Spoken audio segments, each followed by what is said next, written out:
Hello everyone, welcome back to Stick It Teacher. In this video, I am going to cover the pronouns in Vietnamese and how to use them properly. Let's now see how confusing these sentences are. Anh yêu em, I love you. Cháu yêu cô, I love you. And em yêu chị also means I love you. So what are the differences between these sentences? Let's find out. If you are a beginner, this chart shall help a lot. In Vietnamese, gender and age are important factors to identify how you should call someone when communicating. Titles are based on gender and age. For example, as you can see in the chart, A and B are communicators. Let's say you are A, male and a few years older than B. You call yourself anh like I in English, and you call B em like you. Vice versa. B can also call him herself em, and B can call you anh as well. This rule applies to all cases. A and B can be interchanged. The chart 2 is the same, it's like the B side from the chart 1. To understand better, let's do a little quiz. A, female, 16 years old. B, male, 20 years old. So what does A call B and B call A? Let's do some mapping. A is female, 4 years younger than B, so A calls herself M.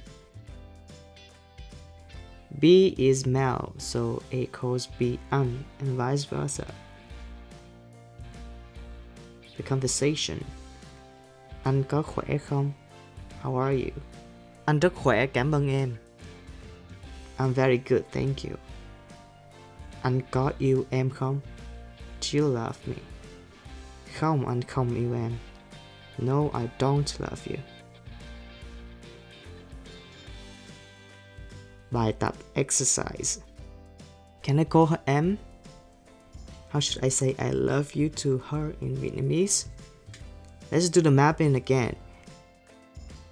A is male, 50 years younger than B, so A's age is much younger than B's. A calls himself cháu to B. B is female, so A calls B bà, and vice versa. In this case, you say cháu yêu bà.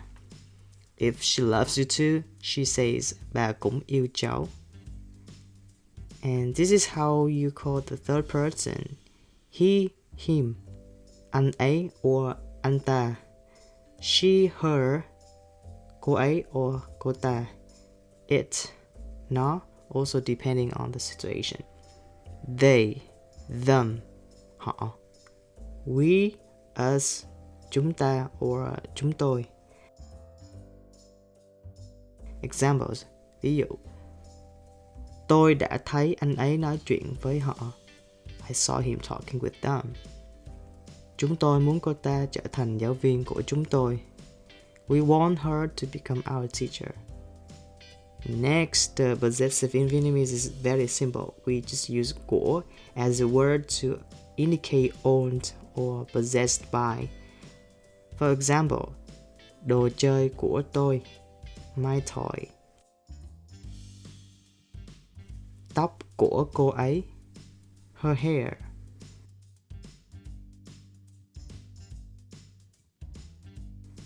Tóc của bạn, your hair.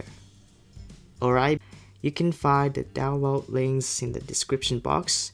If you find this video helpful, please share and subscribe to my channel. Also check out my next video here. Thank you for watching, and now, ciao tạm biệt.